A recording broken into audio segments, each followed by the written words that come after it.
Hello everyone, welcome to my channel education max better. I hope you are doing well. आप जो भी करें life में अच्छा करें और ट्राई करते रहिए, कहीं ना कहीं सिलेक्शन होगा। और गवर्नमेंट एग्ज़ाम की अगर प्रिपरेशन करते हो तो सबसे अच्छी बात इसमें ये रहती है कि जनरल अवेयरनेस और मैथ्स और इंग्लिश और रीजनिंग इसी तरह के सारे सब्जेक्ट्स आते हैं। कोई भी एग्ज़ाम प्रिपेयर करें तो आप एक एग्ज़ाम प्रिपेयर करें तो बाकी एग्ज़ाम्स भी आपको देखना चाहिए, क्योंकि वही सेम ऑलमोस्ट सारे सिलेबस रहते हैं, तो अलग से आपको कुछ पढ़ना और मेहनत करना नहीं पड़ता है। तो आप मल्टीपल एग्ज़ाम दिया करिए और देखा करिए कहाँ की कौन सी वैकेंसी आ रही है, किस में आप अप्लाई कर सकते हैं, क्या एलिजिबिलिटी है, तो आप दिया करिए एग्ज़ाम। कहीं ना कहीं आपका तो होगा ही होगा, क्योंकि आप कोशिश कर रहे हैं, मेहनत कर रहे हैं, तो डेफिनेटली एक दिन होगा ही। क्योंकि सब्जेक्ट्स ऑलमोस्ट सेम रहते हैं। रेलवे में देखिए इंग्लिश नहीं रहती है, रेलवे के एग्ज़ाम में ये रहता है कि इंग्लिश वहाँ नहीं रहती है। तो जिनकी इंग्लिश वीक है तो आप वो रेलवे एग्ज़ाम को फोकस करें तो ज़्यादा अच्छा रहेगा। बाकी देखिए आज की लेटेस्ट अपडेट है RRB ALP रिक्रूटमेंट 2025, जिसमें सबसे ज़्यादा पोस्ट निकाली गई है 9,970। अब देखिए इसमें क्या कौन कौन अप्लाई कर सकते हैं, क्या एलिजिबिलिटी है, ये सारी डिटेल्स। रेलवे रिक्रूटमेंट बोर्ड है जिससे रेलवे है, और रेलवे एग्ज़ाम्स कितने अच्छे होते हैं, क्या उनकी फैसिलिटीज़ रहती है, वो सब जानते ही हैं। और नहीं भी जानते तो मैं बता देती हूँ, बहुत सारा ट्रैवल वगैरह के लिए आपको फैसिलिटी मिल जाती है। और आपको एक डिपार्टमेंट रेलवे का, जहाँ पे आपको रहने खाने का सब कुछ फैसिलिटीज़ में मिलती है आपको।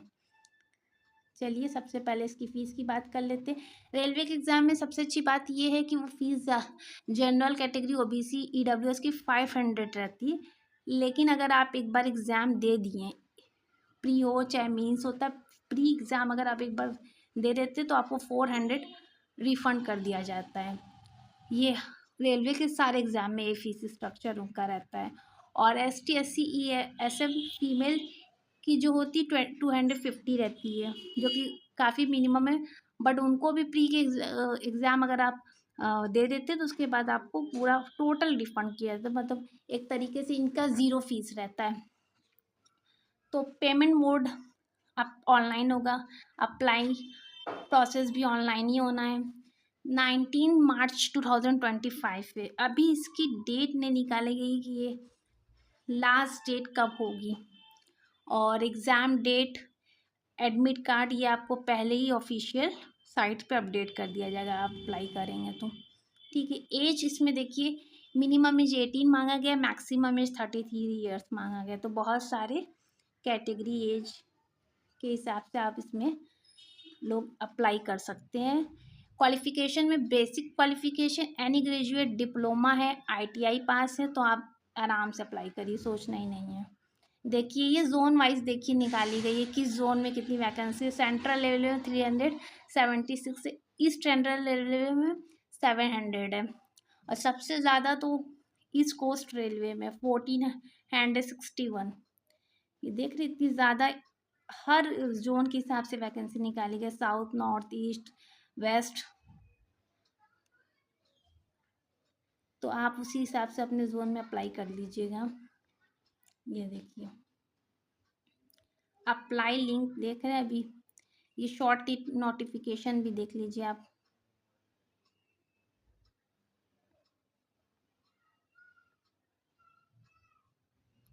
ये पूरी डिटेल्स दी गई है, देखिए कैटेगरी वाइज आपको एज रिलैक्सेशन मिल जाएगा।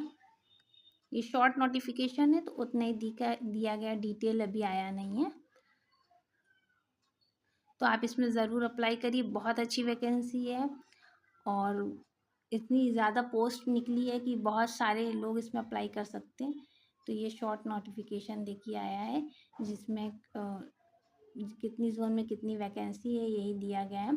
अप्लाई लिंक मैं हर वीडियो में डिस्क्रिप्शन बॉक्स में अप्लाई लिंक डायरेक्ट डालती हूँ, ताकि आप वहाँ से डायरेक्ट अप्लाई करें। कोई थर्ड पार्टी, थर्ड साइड पे जाके आप अप्लाई लिंक ढूंढें, ये सब नहीं करती, मैं डायरेक्ट दे देती हूँ, ताकि आप जाके डायरेक्ट आप लॉगिन करके रजिस्टर करके अप्लाई कर सकें।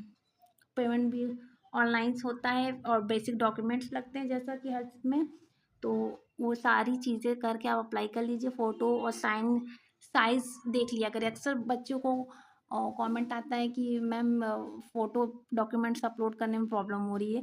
तो आप एक बार देख लिया करिए कि किस साइज़ की वो रिक्वायरमेंट है, क्योंकि वो अक्सर मेंशन कर देते हैं।